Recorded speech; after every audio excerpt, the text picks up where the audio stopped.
What if the very thing you've been trying to pray your way out of is something your body is still holding on to?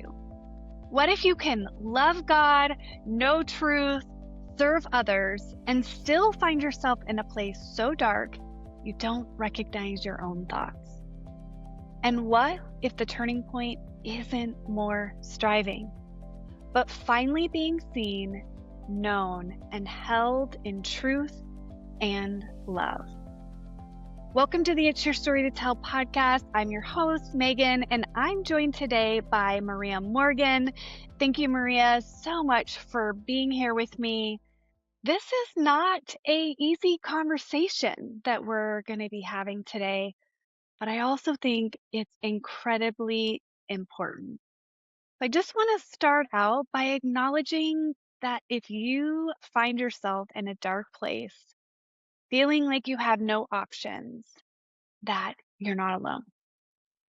And we also want to help you find the support you need if you are in a place that this podcast might not be helpful for you because of where you are.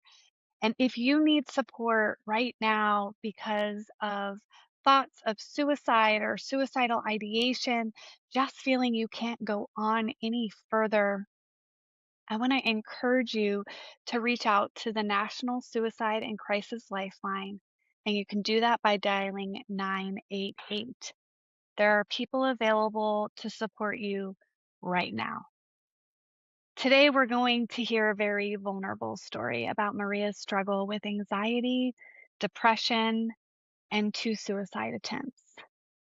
And what makes this conversation so powerful is that Maria is now on a mission to share what she lived through so other women who feel trapped, feel like they can't talk about what's happening for fear of what others might think, know they're not alone and that healing is possible. Are you tired of repeating the same patterns, feeling stuck in your story, and wondering if real change is even possible? In my book, Unstuck, Break Free from What's Holding You Back and Create a Life You Love, I walk you through the path from survival to transformation, blending faith, neuroscience, and soul deep healing. This book, it's not just words on a page, it's a companion for your journey. Whether you've experienced trauma or just feel lost in the noise of life, Unstuck will meet you there with truth, compassion, and tools that actually work. It's time to stop surviving and start living your story with purpose. Grab your copy today on Amazon. Maria, I so appreciate your willingness to share. We're going into Mental Health Awareness Month in May. I think you're going to be launching a new book about your story, and I'm just honored to hold this space for you today. Thank you so much for having me, Megan. It is such a privilege to join you. I am so excited for this conversation and for the hope and the help that it'll effectively carry for those who need it most. Why don't you start by taking us back to where you first experienced the grips of anxiety and help people understand what that even felt like? Because sometimes I think it's hard to know, is that what I'm feeling? Is this anxiety? What's going on inside of me? And so sharing that with listeners, I know will be an important part of understanding your journey. Absolutely.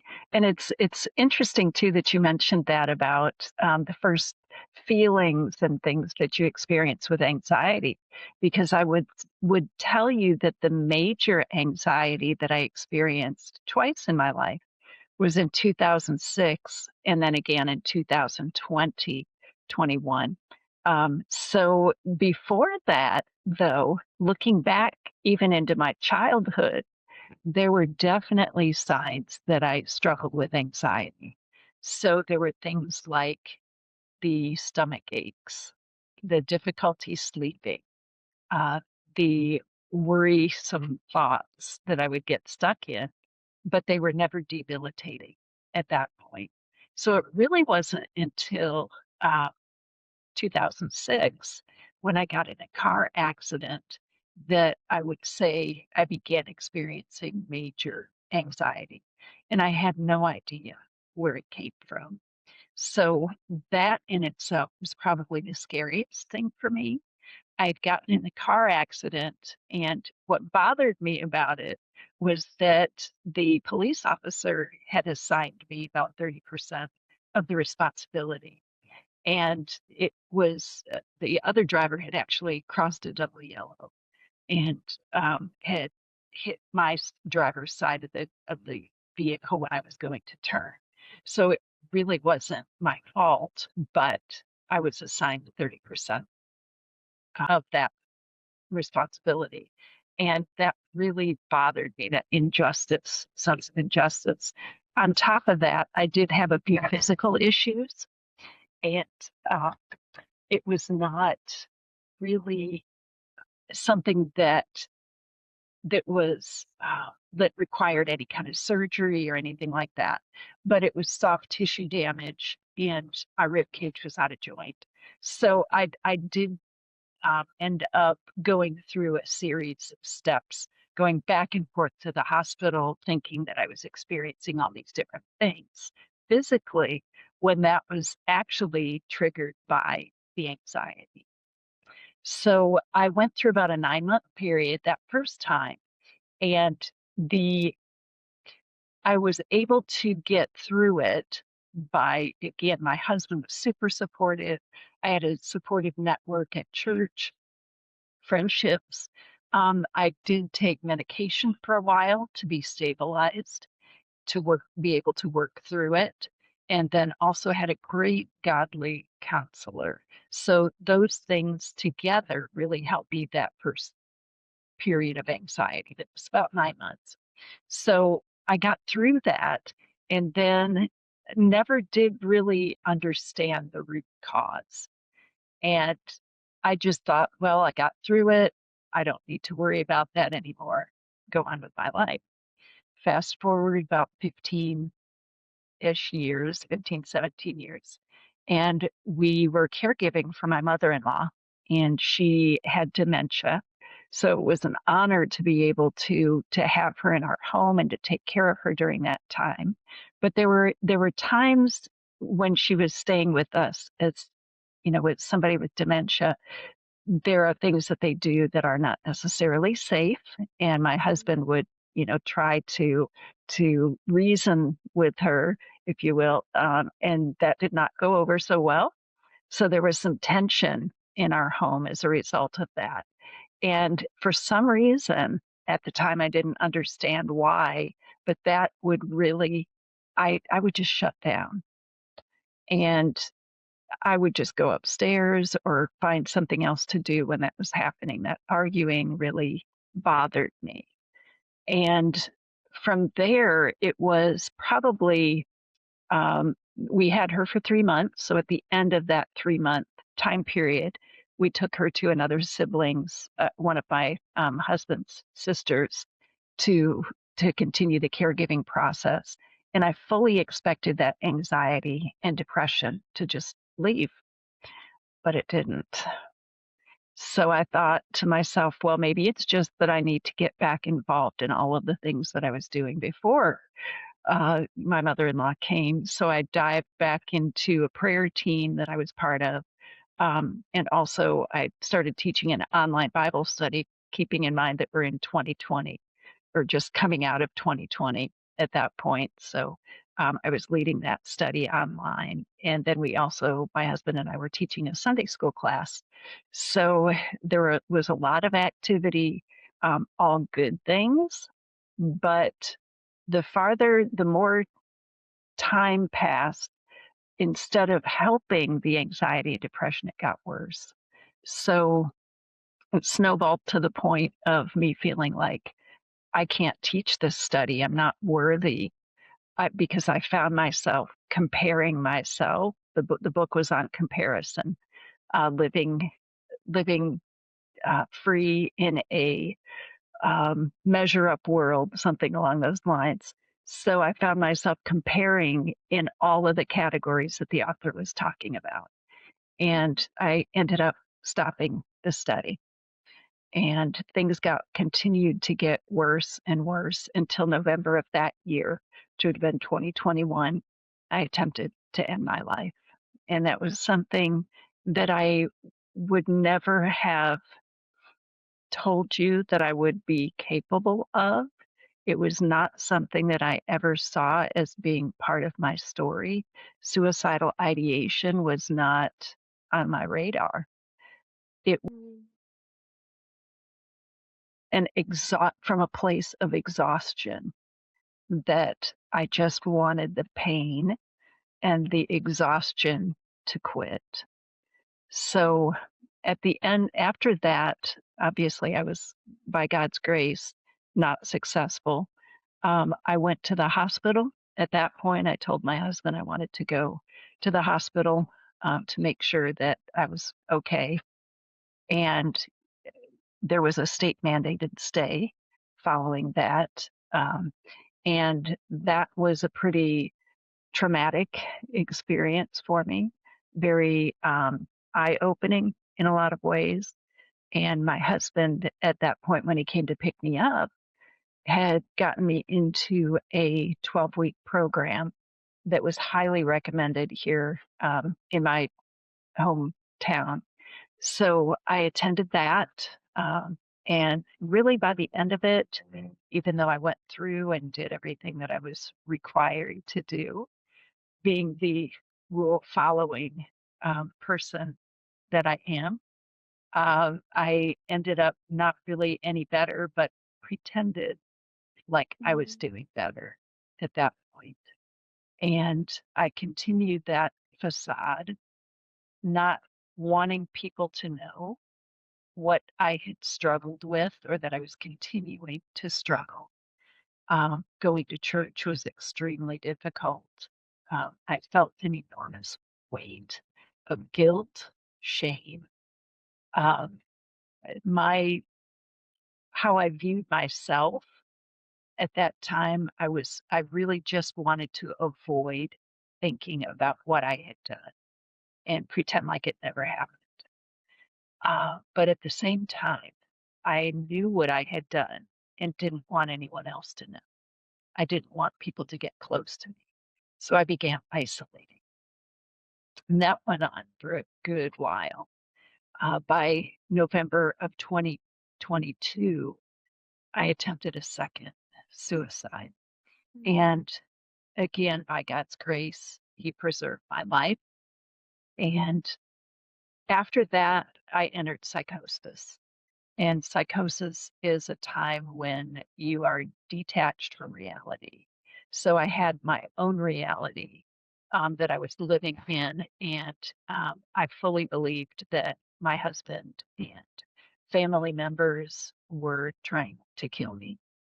So I believed a bunch of just irrational thoughts, hundreds of irrational thoughts. By this time, too, of course, I was not sleeping very well, was not eating properly.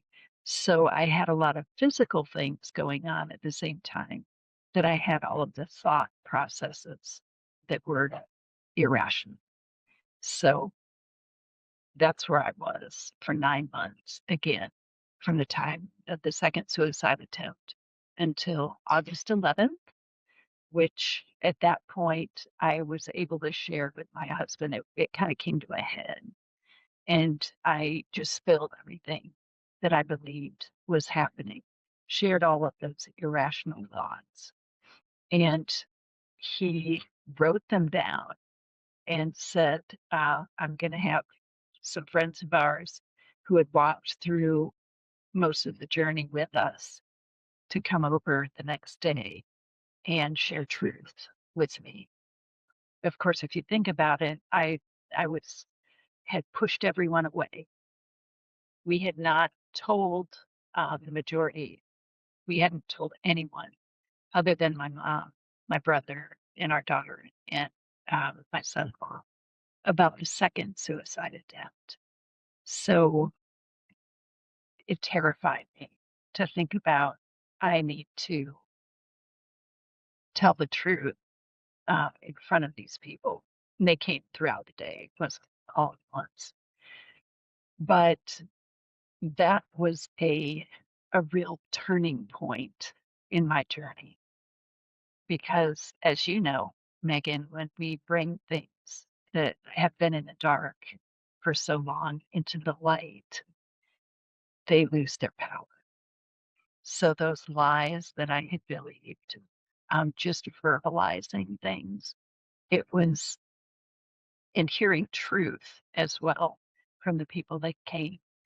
And one of my biggest fears was because I had tried to end my life, that I was not a believer. I just could not. That was one of the pieces of truth that was shared with me that day, is from my testimony prior to entering psychosis, entering anxiety, severe anxiety, that I was a believer.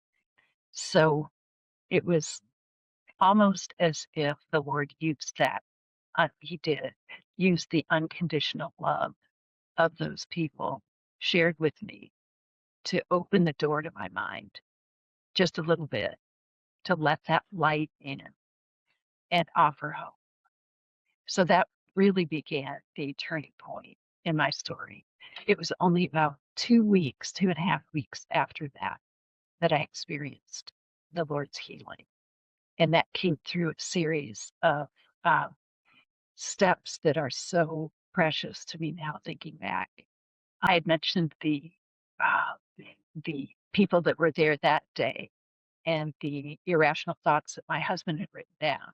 We actually divided those among the ladies who had come that day. And it was my responsibility to share how I was doing in each of those different categories each week. So now I'm faced with, I need to be honest. And again, for some reason, it was easier for me to be honest with them because they didn't know me as well as my husband. So for, my husband during that entire psychotic period, I could lie to him about how I was doing. But with these people, I felt like, and especially since I had seen the unconditional love and I had experienced a little hope, I really felt compelled to be truthful. So as a result of that, I ended up attending, there was a phone call in between there to another friend in between that time period of the August 11th and my healing, where I shared what I had been through with a friend of mine. And she recommended a book by a friend of hers who happened to be a pastor. And he had written a book about suicide and the Christian. And that was like light bulbs going off in my head. Because again, I just could not reconcile the two things in my head. But it was just wonderful to be able to go on Amazon and Google suicide and Christians and see a whole list of books come up. So I did buy several of those and began reading and seeing, oh my goodness, I'm not the only one. Uh, so at that point, I was invited to a friend's house, and she was doing a message or a Bible lesson on redemption, which was something that, of course, was very, um, I knew about redemption, had that knowledge of redemption. I had been saved, but because of, again, what I had done, could not get it from here, from here down to here. So it was, she had me come over and listen to her message. And I said, I understand all of that, but I don't feel it. And she just looked at me and said, Maria, is there any sin that is too big for God to forgive? And of course, I knew the answer to that was no, of course not. He can forgive anything. So again, I left with a little bit more hope. And when she actually presented that lesson at our ladies group, prior to that, a friend had come over to sit down at my table. And this was a godly Christian lady, and she knew that I had struggled with anxiety and depression, but not quite the extent of the suicide attempts.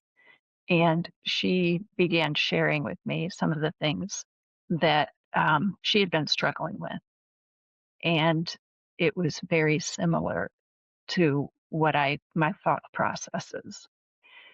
So I knew that the Lord was showing me that it's not just people that have written books that you don't know, that Christians that have experienced the same type of thing, but here are people that you do know. So you're not alone. And it was after that meeting, I went out into my car to leave, and I had that list of irrational thoughts.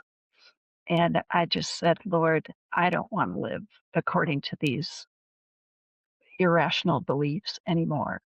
I trust you. And I surrendered that to him. And immediately the anxiety and depression lifted. It was like a heavy load. Mm.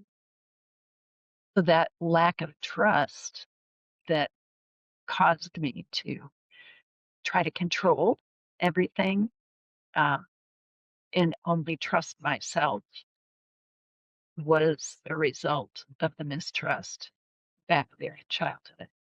And I ultimately, projected that onto my husband and onto God. Wow. Let's take a breath for a minute because that's Yes, heavy and that's it is.